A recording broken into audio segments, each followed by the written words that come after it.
Wife வந்து துணி துவைச்சி டயர்டாக இருக்குன்னு ரூமுக்கு போயிட்டாங்க. வாங்க ரூமுக்கு போய் பார்க்கலாம் என்ன பண்ணிகிட்ருக்காங்கன்ட்டு. மேடம் அதுக்குள்ளே பார்த்தீங்கன்னா 2வது ரவுண்டு சாப்பிட்ருக்காங்க. வயசு எவ்வளோ ஆகுது உங்களுக்கு? எனக்கு 29 முடிஞ்சு 30. ஆன்லைன் இதை பார்த்தவங்களே அவங்களே வந்துடுவாங்க. ஆமாம் ஆமாம். இது வந்து எங்கள் பெரியக்கா.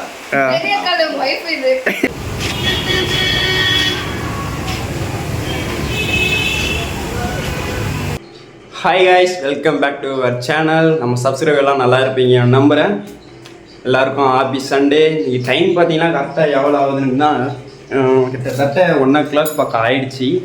டைம் பாருங்கள், 1:15 ஆக போகுது. நைட் ஷிஃப்ட் முடிச்சுட்டு அதாவது வந்து கொஞ்சம் ஒரு 4 மணிக்கு தான் படுத்து தூங்கிட்டு அப்புறம் எழுறதுக்கே 11 மணி ஆயிடுச்சு. அதுக்கப்புறம் போயிட்டு கடைக்கு போயிட்டு தேவையானதெல்லாம் வாங்கிட்டு வந்தேங்க. நம்ம வீட்டில் இன்றைக்கி என்ன ஸ்பெஷல்னு பார்க்கலாம் வாங்க. வீட்டில் இருந்து என்ன ஸ்பெஷல்னா ரத்த கிரேவி, அப்புறம் வந்து பிரியாணி செய்யறதுக்கு ஆட்டுக்கறி வச்சுருக்கேன். அப்புறம் வந்து இப்போ தான் போய் கறியே எடுத்து வந்தாங்க. இப்போ தான் சமைக்க ஸ்டார்ட் பண்ணுறோம். கிட்டத்தட்ட கறி எடுக்கவே கீழே வந்து ஒரு 1.5 மணி நேரம் இருந்துச்சேன். கறியை அப்போ தான் எழுந்தது 11 மணிக்கு. அப்போ 11 மணிக்கு எழுந்து குளிக்கலாம் இல்லை ரெடி ஆகிட்டு போய் கறி எடுத்து வந்தாங்க. இப்போ தான் வந்தாங்க, கரெக்டாக 1 மணிக்கு தான் வந்தாங்க. இப்போ வந்து டைம் 1 o'clock, 1 மணிக்கு மேலே ஆகுது. கறி எடுக்கிறதா ரொம்ப லேட் ஆயிடுச்சு. கிட்டத்தட்ட ஒரு 1 மணி நேரம் போய் அங்கே நினச்சிட்டு இருந்தேன். அப்போ அதுக்கப்புறம் தான் வெட்டி கொடுத்தாங்களே. உங்கள் வீட்டில் என்ன ஸ்பெஷல்னு சொல்லிட்டு மறக்காமல் கமெண்ட் பண்ணுங்கள். எல்லார் வீட்லையும் என்ன ஸ்பெஷல்ன்ட்டு அப்படியே கமெண்ட் பண்ணுங்க கீழே பார்க்குறேங்க. இன்னைக்கு வாங்க, நான் எப்படி பிரியாணி செய்ய போகிறேன்னு காட்ட போகிறேன். நான் வந்து நல்லெண்ணெய் கொஞ்சம் ஊற்றிட்டு அப்புறம் நெய் ஊற்றிருக்கேன். ஸோ எனக்கு எப்பயுமே நெய் ஊற்றினா தான் ரொம்ப பிடிக்கும். இப்போ வந்து இது காஞ்சிட்டு அப்புறம் பிரியாணிக்கு தேவையானது தான் பிரியாணிக்கு முக்கியமான ஸ்பெஷலு லவங்கம், பட்டை, இலை, இதுதான் முக்கியமான ஸ்பெஷலே. அப்படியே வாங்கி பார்க்கலாம். இதெல்லாம் போட்டுட்டு பொடி வந்ததுக்கப்புறம் நான் எப்பயுமே இது போட்ட அப்புறம் பச்சை மிளகா தான் போடுவேன். எனக்கு ரொம்ப காரமாக சாப்பிட தான் பிடிக்கும். அப்புறம் வந்து வெங்காயம்,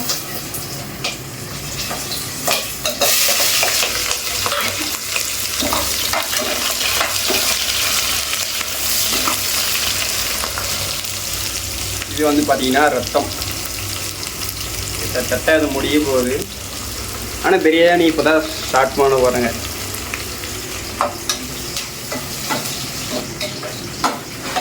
கரெக்டாக வெங்காயம் வந்து இந்த கலர் ஒரு மாதிரி கிரே கலராக ப்ரௌன் கலராக மாறினா தான் நல்லாயிருக்கும். ஸோ நான் வந்து எப்பயுமே கருவேப்பிலை வந்து ஃபஸ்ட்டு போட மாட்டேன். ஏன்னா இந்த ஸ்டேஜில் கருவேப்பிலை போட்டால் தீஞ்சிரும். அதனால கொஞ்சம் வெங்காயம் வணங்கிட்ட அப்புறம் தான் கருவேப்பிலையே போடுவேன். கருவேப்பிலை கொஞ்சம் போட்டுக்கலாம். கருவேப்பிலை லைட்டாக தான் போடுவேன். ஸோ வெங்காயம் வந்து ப்ரௌன் கலராக மாறிட்ட அப்புறம் தான் நம்ம வந்து தக்காளி போடணும். நான் வந்து இன்றைக்கி வந்து 3 சின்ன பெரிய வெங்காயம் போட்டிருக்கேன். 3 பெரிய வெங்காயத்துக்கு வந்து 2 தக்காளி தான் போட்டிருக்கேன்.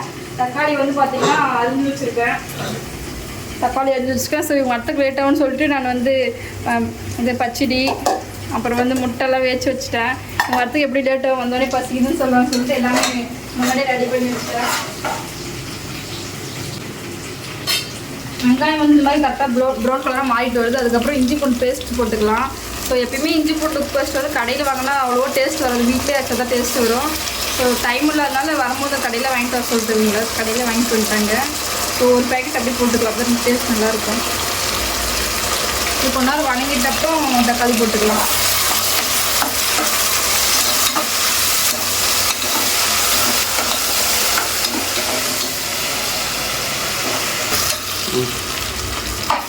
பாருங்க, வெங்காயம் வந்து ப்ரௌன் கலராக மாறிடுச்சு.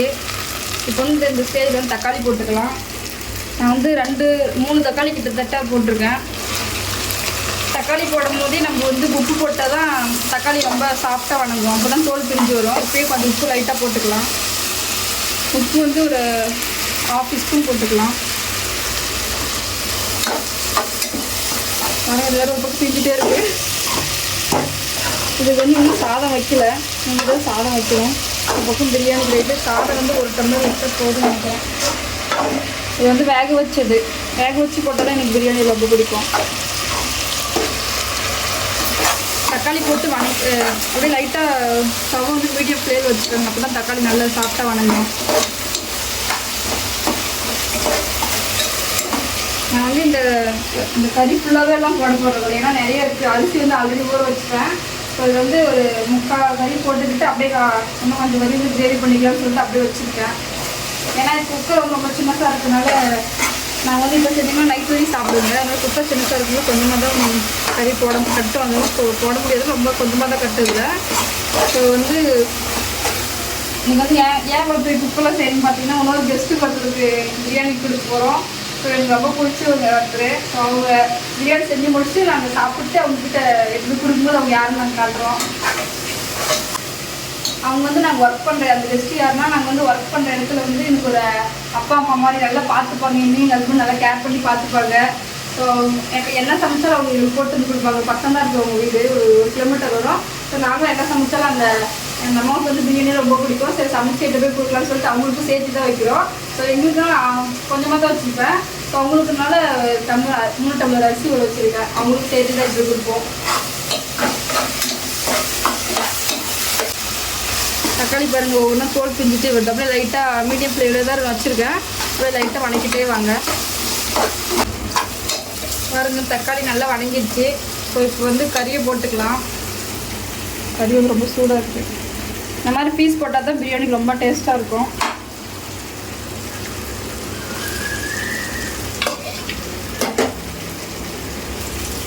வந்து இப்போ ரெடி ஆகிட்டே இருக்குது. இன்னும் கொஞ்ச நேரத்தில் இறக்கிடுவோம்.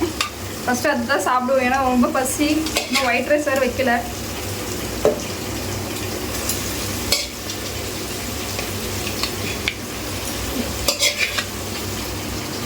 அவ்வளோ கறி தான் போட்டுருக்கேன். இதுவே அரிசி போட்டால் ஒரு அப்பா வந்து இந்த கறியை ஓவர் பண்ணிக்கிறேன். இது அப்படியே லைட்டாக வணக்கி விட்டு இதுக்கு மேலே இதுக்கு தேவையான மசாலாலாம் போட்டுக்கலாம். ஃபஸ்ட்டு பிரியாணி மசாலா போட்டுக்கலாம். ஓரளவுக்கு கொஞ்சமாக போட்டுக்கோங்க பிரியாணி மசாலா. அடுத்து வந்து கொத்தமல்லி தூள் 1 ஸ்பூன். அப்புறம் வந்து மட்டன் மசாலா 1 ஸ்பூன் போட்டிருக்கேன். ஒன்றும் மஞ்சள் தூள் போடல. மஞ்சள் தூள் 1/4 ஸ்பூன் போட்டுக்கலாம். போட்டு கொஞ்ச நேரம் அப்படியே வதக்கி விடலாம். ஆல்ரெடி நான் கறியை வந்து குக்கரில் ஒரு டைம் வேக வச்சுக்கணும். ஏன்னா கறி வந்து ரொம்ப முத்தலாக இருந்துச்சு. ஆனால் வேக வச்சுனா தண்ணி வந்து அப்புறமா ஊற்றிக்கலாம். தண்ணி வந்து வேஸ்ட் பண்ணிடக்கூடாது, ஏன்னா தண்ணி தான் ரொம்ப டேஸ்ட்டாக இருக்கும். அப்படியே லைட்டாக பாருங்கள், ஸ்டவ் மீடியம் ஃப்ளேம் தான் வச்சுருக்கேன். அப்படியே லைட்டாக வணக்கி விட்டே இருக்கலாம். கறி ஆல்ரெடி வேக வச்சேன், அதனால் ரொம்ப நேரம் வணக்க தேவையில்லை. கறி வந்து கலர் மாறிடுச்சு. ஆல்ரெடி நான் வந்து பிரியாணி பச்சடி போட்டிருந்தேன், அதிலே பாதி தயிர் வச்சுருந்தேன். ஸோ இதில் வந்து ½ தயிர் மட்டும் ஊற்றிக்கலாம். அப்போ தான் டேஸ்ட் நல்லாயிருக்கும். மோஸ்ட்லி எல்லோரும் சிக்கன் பிரியாணிக்கு தான் அதிகமாக தயிர் ஊற்றுவாங்க. எனக்கு மட்டன் தயிர் ஊற்றுறதா பிடிக்கும். நிறைய பேர் மட்டனுக்கு ஊற்றுவாங்க. ஸோ பாருங்க லைட்டாக தான் தயிர் ஊற்றிருக்கேன். அப்படியே கொஞ்ச நேரம் வணக்கி விட்டுக்கலாம். இது வந்து குக்கரில் வேக வச்சு கறியோட தண்ணி இது வந்து இதில் ஊற்றினா நல்லா டேஸ்ட்டாக இருக்கும். ஸோ கறி இன்னும் கொஞ்சம் வேகனால இந்த தண்ணி கொஞ்சமாக ஒரு டம்ளர் மட்டும் இது மட்டும் ஊற்றிக்கிட்டேன். ஊற்றிட்டு கொஞ்ச நேரம் அப்படியே ஸ்டவ் ஃபுல்லாக வச்சுட்டு கொஞ்ச நேரம் இது வேகட்டும். அதுக்கப்புறம் நம்ம எவ்வளோ அரிசி வச்சுக்கோமோ அதுக்கேற்ற மாதிரி தண்ணி ஊற்றி அரிசி போட்டால் பிரியாணி ரெடி. ஸோ கறியை பார்த்தாலே தெரியும், கறி நல்லா வணங்கிடுச்சு பாருங்கள். கறியில் வந்து நல்லா தண்ணி லைட்டாக தான் விட்டேன், அதெல்லாம் சுண்டிட்டு நல்லா எண்ணெய் பிரிஞ்ச ஆரம்பிச்சிருச்சு. ஸோ இப்போ வந்து தண்ணி ஊற்றிக்கிட்டு நம்ம எவ்வளோ அரிசி வச்சோமோ அதுக்கு தேவையான அளவு நம்ம தண்ணி ஊற்றிக்கலாம்.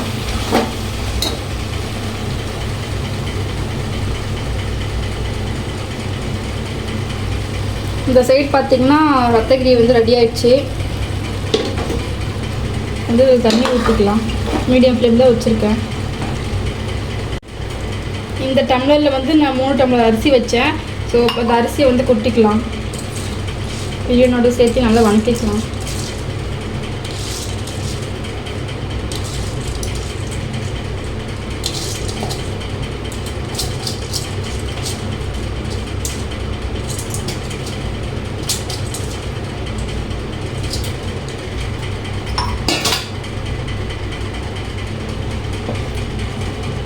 அரிசி போட்டாச்சு. இப்போ வந்து கொஞ்ச நேரம் அப்படியே கிண்டிக்கலாம் இதை போட்டு. அப்போ தான் நல்லா பிரியாணியில் சாறு நல்லா இறங்கும். மோஸ்ட்லி பிரியாணிக்கு வந்து பாஸ்மதி ரைஸ் தான் ரொம்ப நல்லாயிருக்கும். ஸோ நான் என்கிட்ட பாஸ்மதி ரைஸ் இல்லை, ஸோ நான் இந்த ரைஸ் தான் யூஸ் பண்ணியிருக்கேன். நீங்கள் உங்களுக்கு எந்த அரிசி இருக்கோ அந்த அரிசி வந்து நீங்கள் யூஸ் பண்ணிக்கலாம். இப்போ வந்து இதுக்கு தேவையான அளவு தண்ணி ஊற்றிக்கலாம். நான் 3 டம்ளர் அரிசி வச்சுருந்தேன், அதனால் 6 டம்ளர் தண்ணி ஊற்றிக்கலாம். இப்போ வந்து கிளறிக்கலாம். இது பிரியாணி மசாலா வந்து இந்த பூந்தி பவுடர் வந்து ஆட் பண்ணால் இன்னும் கலர் நல்லாயிருக்கும். அதை லைட்டாக ஆட் பண்ணிக்கலாம்.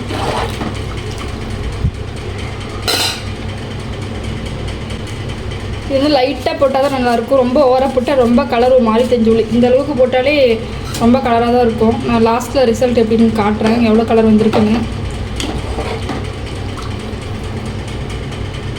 இப்போ வந்து குக்கரை வந்து மூடிடலாம். ஸோ வந்து எனக்கு எப்பயுமே 3 விசில் விட்டால் சரியாக போயிடும். இன்றைக்கி அதே 3 விசில் விட்டு பார்க்கலாம் எப்படி ஆகுதுன்னு. நீங்கள் உங்கள் வீட்டில் எவ்வளோ விசில் விடுவீங்களோ கரெக்டாக அந்த அளவுக்கு விட்டுக்கோங்க. அப்போ தான் உங்களுக்கு கரெக்டாக இருக்கும். நான் வந்து எப்பயுமே 3 விசில் தான் விடுவேன். ஸோ குக்கர் எல்லாம் வச்சாச்சு. ஸோ லாஸ்ட்டாக ரிசல்ட் எப்படி இருக்குது, பிரியாணி எப்படின்னு கண்டிப்பாக காட்டுறேன். ஸோ நான் மட்டும் என்ன தனியாக வீடியோ எடுக்கணும்னு தான் பார்த்துட்ருக்கீங்க. அவங்களுக்கு வந்து முக்கியமான ஒரு ஒர்க் வந்துடுச்சு, அதனால் கிளம்பிட்டாங்க. ஸோ நான் இப்போ என்னோடய மொபைலில் தான் எடுத்திருக்கேன். இதில் வந்து குவாலிட்டி ரொம்ப கம்மியாக தான் இருக்கும். ஸோ பார்த்தாலே தெரியும் அந்த இப்போ இதுக்கு முன்னாடி பார்த்த வீடியோவில் இந்த வீடியோ குவாலிட்டி கம்மியாக இருக்குன்னு. அவங்க வந்துட்டு அப்புறம் நான் பிரியாணி காமிச்சிட்டு ரிசல்ட் எப்படின்னு கண்டிப்பாக காட்டுறேன். ஒரு சின்ன வேலை இருந்துச்சு, அதுக்குள்ளே நான் போயிட்டு வரதுக்குள்ளேயே உங்கள் பிரியாணி முடிச்சிட்டாங்க. நான் உனக்கு முன்னாடி வீடியோ என்னோட மொபைல்லே கவர் பண்ணிட்டேன். பார்த்தீங்களா, சேஃப்டி அவங்க மொபைல் எடுத்து வச்சுருக்காங்க. அது நான் சொல்லியிருப்பேன் உங்ககிட்ட, ஒரு சின்ன வேலையே போயிட்டாங்க. அது என்ன வேலைன்னு சொல்லிட்டு நெக்ஸ்ட் வீடியோவில் கண்டிப்பாக சொல்கிறோம். சரி, பிரியாணி ரெடியா? பார்க்கலாமா? உங்கள் பிரியாணி எப்படி இருக்குன்னு பார்க்கலாம். எப்படி வந்துருக்குன்னு தெரியல, பார்க்கும்போது சாப்பிட முடியும். அரிசி நல்லா வந்துட்டு இருக்கோம். மட்டன் பீஸ், மட்டன் பிரியாணி அவ்வளோ கொஞ்ச நேரம் அப்படியே இருக்கட்டும், அப்புறமா பரிமாறி சாப்பிட்லாம். இங்கே இருக்கிறதெல்லாம் இவங்க க்ளீன் பண்ணி வைக்கிட்டா. அதுக்குள்ளே நான் உங்களுக்கு இன்னொன்று ஒன்று காட்டுறேன். நம்ம சேனலுக்கு வந்து புதுசாக ஒன்று வாங்கியிருக்கு. என்ன நானும் காட்டுறோம். அப்போ என்னன்னு பார்த்தீங்கன்னா, ஃப்ளிப்கார்ட்லேருந்து ஆர்டர் பண்ணேன் கேமரா ஸ்டாண்டு. கேமரா ஸ்டாண்டு தான் ஒன்று புதுசாக வாங்கியிருக்கோம். அது இவ்வளோ நாள் ஆல்ரெடி ஒரு வீடியோ போட்டிருப்பேன். அண்ணா ஒரு செங்கல்ல வச்சு நான் கேமரா எடுக்க போய் எல்லோரும் கமெண்ட் பண்ணியிருந்தீங்க, அண்ணா அன்றைக்கி வீடியோ எடுக்க ஸ்டாண்ட் வாங்கி கொடுங்க, நான் வாங்கி தரேன் நிறைய பேர் கேட்டிருந்தீங்க. ஃபைனலி இவங்களே வாங்கி கொடுத்துட்டாங்க. ஃப்ளிப்கார்ட்டில் தான் வந்து ஆர்டர் போட்டேங்க. ஆர்டர் போட்ட 2 நாளில் வந்துடுச்சு. ஆனால் இதுக்கு முன்னாடி என்ன ஆர்டர் போட்டலையும் 1 வாரம் 7 நாள் ஆகும். இது மட்டும் 2 நாளில் வந்துடுச்சு. கிட்டத்தட்ட என் ஹைட்டுக்கு இருக்கும் இது ஓப்பன் பண்ணால். அமௌண்ட் வந்து 1500.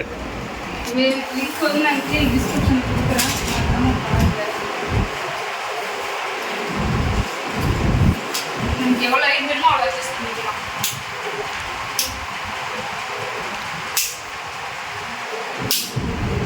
ஹைட்டு வந்து இன்னும் என் ஹைட்டுக்கு வரும். இப்போதைக்கு சின்னதாக தான் வச்சுருக்கோம். ஹைட்டு இன்னும் வரும் அதிகமாக. இது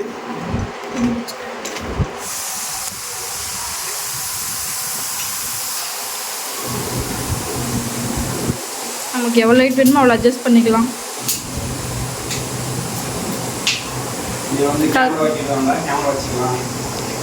கேமரா வச்சுக்கலாம், மொபைலும் வச்சுக்கலாம், ரெண்டுமே வச்சுக்கலாம். இப்போ தான் ஃபஸ்ட்டு எங்கள் சேனலுக்குன்னு ஒரு ப்ராடக்ட் வாங்கியிருக்குங்க.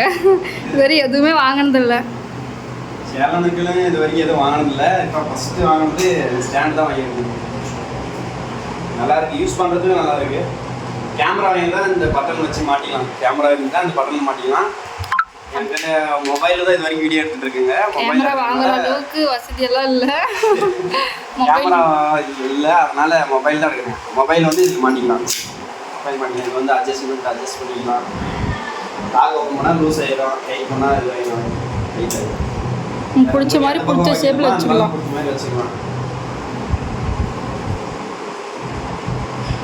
பட்ஜெட் ஆனால் கம்மி தான். 1500 தான் பட்ஜெட். கம்மியாகவே இருக்குன்ட்டு இப்போதைக்கு 1500 கம்மியா? கம்மியாகவே இருக்குன்ட்டு இப்போதைக்கு கம்மியாக வாங்கிக்கணும். எல்லாம் பாருங்க குளிக்காதனால எப்படி இருக்கான்னு.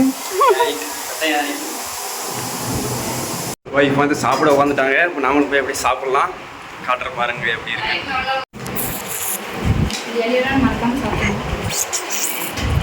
மட்டன் பிரியாணி, மட்டன் ரத்தம், எக்கு, பச்சடி. 2 பேருமே குளிக்கிறதுனால ரொம்ப அழகா இருக்குங்க. அதெல்லாம் இப்போ சாப்பிட்டு அப்புறம் 1 வாரம் துணியே துவைக்கல, தண்ணி வரல. ஸோ அதனால் 1 வாரம் துணி துவைக்கல. துணி துவைச்சிட்டு ஈவினிங் வந்து எங்கேயோ கூப்பிட்டு போக சொல்லியிருக்காங்க. இங்கே வந்து என்ன எங்கேயுமே வெளியில் கூட்டிகிட்டு போகல. அதனால ஈவினிங் வந்து எங்கேயோ கூட்டிகிட்டு போக சொல்லியிருக்காங்க. ஸோ சாப்பிட்டு துணி துவைச்சிட்டு ஈவினிங் கூட்டிகிட்டு போவாங்க. எங்கே கூட்டிகிட்டு போவாங்க எனக்கே தெரியல, கூட்டிகிட்டு போகணும்னு சொல்லியிருக்காங்க. பார்க்கலாம், சரிங்களா? சாப்பிடலாம். சரி வாங்க சாப்பிடலாம் எல்லாம். சாப்பிட்டு அடுத்து இவங்களுக்கு என்ன இருக்குன்னு சொல்லிட்டு கண்டிப்பாக காட்டுறோம். சாப்பாடு வந்து நம்ம கொண்டு வந்தாச்சு. யாருக்கும் பார்த்தீங்கன்னா எங்கள் அப்பாவுக்கு எங்கள் அம்மாவுக்கு கொண்டு வந்தாங்க. இவங்க பார்த்தீங்கன்னா வீடியோ எடுக்கிற சொன்னோடனே இப்போ சட்டை புது சட்டை போட்டு கண்ணாடி டாப்பா இருக்காரு. ஆமாம், இந்த இது வந்து டூப்பா இருந்தது, இப்போ டாப்பா இருக்காரு. ஒன்றும் பிரச்சனை. ஆனால் இப்போ இது வந்து நாங்கள் எங்கே இருக்கிறோன்னா நியூ திருப்பூருக்கு முன்னாடி நியூயார்க் அதுக்கு முன்னாடி தான் வந்து அந்த bus stop, New Zealand bus stop இருக்குது, டால் ரோடு. இதை வந்து நாங்கள் மட்டன் பிரியாணி கொண்டு வந்திருக்காங்க. இது எந்த கடையில் எடுத்துன்னு சொல்லிட்டுங்களா? பாய் கடையா இல்லை தமிழ் கடையா? தமிழ் கடை. ஆமாம், இந்து கடைங்க, சரிங்களா? அதனால இன்னைக்கு பிரியாணி சாப்பிட்றீங்க, ரொம்ப டேஸ்ட்டாக இருக்கும். இங்கே வந்து ரெகுலராக அதை கண்டினியூ பண்ணி சாப்பிடவே இல்லை, இன்னும் டேஸ்ட்டாக இருக்குன்றீங்க. இன்னும் சாப்பிட்டேன், அதான் கண்டினியூ பண்ணுங்க. கண்டினியூ பண்ணுவா. வீடியோ எடுக்கிற சொன்னோடனே கண்ணாடி புது சட்டை போட்டாரு, சின்ன பையன் மாதிரி கமலஹாசன் மாதிரி ரெடியாக உட்காந்துட்டாரு. அப்படி சன் டிவி விளம்பரம். அதே எங்கள் பொண்ணு பையனை தான் கொண்டு வந்திருக்காங்க, சரிங்களா? பிரியாணி, மட்டன் பிரியாணி, சரிங்களா? நீங்களும் ஒரு நாளைக்கு வாங்க விருந்துக்கு, சரிங்களா? எல்லாம் ஒட்டுக்காக என்ஜாய் பண்ணி சாப்பிட்லாம். ஆமாம், 2 பேரும் என் பொண்ணும் பையனும் மாதிரி இருக்கா. இவங்க அனுப்புகிற வீடியோலாம் நீங்கள் பார்த்து சப்போர்ட் பண்ணி ஹெல்ப் பண்ணுங்கள், சரிங்களா? அப்போ தான் உங்களுக்கும் நல்ல காமெடியாக இருக்கும், எங்களுக்கும் ஜாலியாக இருக்கும். இதுதான் உண்மை. கரெக்டாக சொல்லுங்கள். ஓகேவா? ஓகே. போலோ திருப்பூருக்கு வந்து இந்திக்காரன் மாறிட்டாங்களாட்டுக்குது. போலோன்னு கிடக்குறாரு. அதாவது நாங்க வேலை செய்யற கம்பெனில வந்து ஹிந்தி காட்டு அதிகமாக எல்லா பொண்ணுங்களும் ஜாலியா பேசுவாங்க.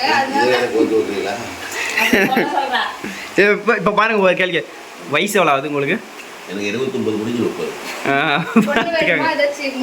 ஆன்லைன் பொண்ணு பார்க்கலாமா? ஆன்லைன் இதை பார்த்தவங்களே அவங்களே வந்துருவாங்க.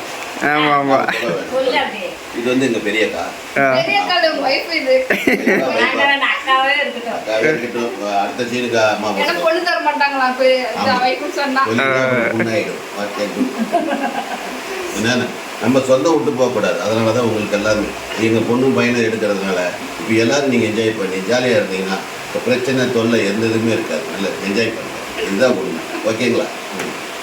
அவ்வளோதான். இப்போ வீட்டுக்கு கிளம்ப போகிறாங்க, போயிட்டு துணி துவைக்கணும். ஸோ அங்கே போயிட்டு கால் பண்ணுறோம், எங்கள் வீட்டுக்கு போக போகிறேன். பாய் பாய், see you. ஓகே, பாய். எல்லா தவறும் போயிட்டு நாங்கள் இப்போ வந்தாச்சு. இப்போ வந்து இவ்வளோ துணியை நாங்கள் இப்போ வந்து துவைக்கணும். நான் துவைச்சி வச்சுருவோம், அரைச்சி காய் போட்டுருவாங்க. பார்த்தீங்கன்னா ஃபுல்லாக ஒரு வாரம் துணி வந்து இவங்க ஒரு நாள் ஒரு துணி போட்டாங்க, மறுநாள் துணி போடுறதே பார்த்தீங்கன்னா எந்த 7 செட்டு இவங்க 7 செட்டு, அது 14 செட்டு துவைக்கணும். துவைச்சி முடிக்கிறதுக்குள்ள எடுத்து கட்டிடுறோம். தூக்கி பாட்டு பாக்கிட்டல நான் துவைச்சிக்கிறேன். நீ மட்டும் துணி நான் தான் துவைக்க போகிறேன். இவ்வளோ துணியை பார்த்தவொடனே டென்ஷன் ஆகிட்டாங்க மேடமே. எல்லா துணிகளும் துவைச்சி முடிச்சிட்டுங்க. துவைச்சி முடிச்சு இப்போ அழைச்சி காய் போட்டால் அவ்வளோதான் முடிஞ்சிச்சு. இன்னும் துணி இன்னும் கொஞ்சம் அந்த சைடு காய் போட்டுங்க. இது இந்த துணியெல்லாம் ஒன்று அழைச்சி எடுத்து போய் காய் போடணும். காய் போட்டால் துணி துவைச்சி முடிச்சாச்சு.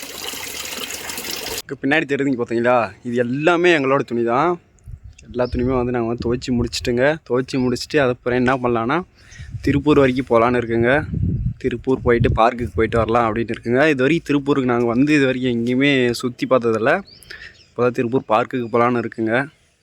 துணியெல்லாம் துவைச்சி முடிச்சுட்டு பின்னாடி இருக்கிற துணியெல்லாம் எங்கள் துணி தான், எல்லா துணியுமே. அவ்வளோதான், சண்டே ஒர்க் முடிஞ்சிடுச்சு. இப்போ சுற்றலான்னு இருக்குங்க. திருப்பூர் பார்க்குக்கு தான் போகலான்னு இருக்குங்க. ஒய்ஃபு வந்து துணி துவைச்சி டயர்டாக இருக்குன்னு ரூமுக்கு போயிட்டாங்க. வாங்க ரூமுக்கு போய் பார்க்கலாம் என்ன பண்ணிகிட்ருக்காங்கன்ட்டு.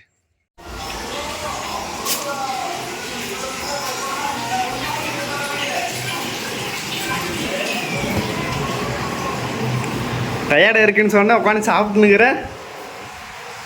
2வது ரவுண்டா மேடம்? அதுக்குள்ளே பார்த்தீங்கன்னா 2வது ரவுண்டு சாப்பிட்ருக்காங்க. சரி, ஒர்க்கெல்லாம் இப்போ முடிஞ்சு இப்போ வந்து நாங்கள் 2 பேரும் குளித்து முடிச்சுட்டு பார்க்குக்கு போகலான்னு இருக்குங்க. வாங்க பார்க்குக்கு போகலாம். பார்க்குக்கெல்லாம் போயிட்டு வந்துட்டுங்க. பட் ஆனால் வீடியோ எடுக்க முடியல, ஏன்னா நைட் ஆகிடுச்சு போகிறதுக்கு. ரொம்ப சவுண்டாக இருந்துச்சு. பைக்கெல்லாம் பார்க் பண்ணிவிட்டு உள்ளே போகணும். அந்த வீடியோ கீழே போடுறேன். இந்த வீடியோக்கு அப்புறம் அந்த வீடியோ போடுறேன் போனுங்க. ஆனால் வந்து ரொம்ப சவுண்டாக இருந்தாலும் இப்போ நாங்கள் பேசுகிறது எதுவுமே கேட்கல. அதனால் அதுக்காக இன்னொரு நாள் கண்டிப்பாக வீடியோ எடுத்து போடுறோம். கேமராவிலேயும் வீடியோ எடுத்து பார்த்துங்க, ஆனால் கேமராவும் சரியாக தெரியல இருட்டுன்றதுனால. அந்த வீடியோ ஒரு கொஞ்சமாக இந்த வீடியோக்கு அப்புறம் போடுறோம் பாருங்கள் எப்படி இருக்குன்னு. ஸோ அதுக்காகவே ஒரு நாள் நாங்கள் நைட் டைமில் போனதுனால அங்கேயும் வீட்லேயும் ஃபுல் வேலை. நைட் டைம் போனதுனால நிறைய கூட்டம் வந்துச்சு. நிறைய முதல்ல பாட்டு போட்டு டான்ஸ் எல்லாம் ஆடினாங்க. ஸோ அதனால் எதுவுமே வீடியோ எடுக்க முடியல.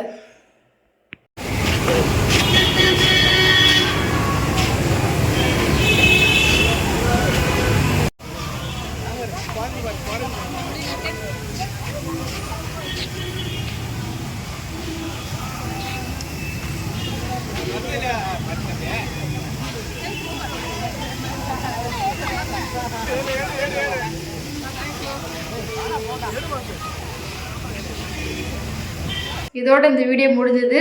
ஸோ வீடியோ பிடிச்சிங்க மறக்காமல் லைக் பண்ணுங்கள், ஷேர் பண்ணுங்கள், கமெண்ட் பண்ணுங்கள். பாய்.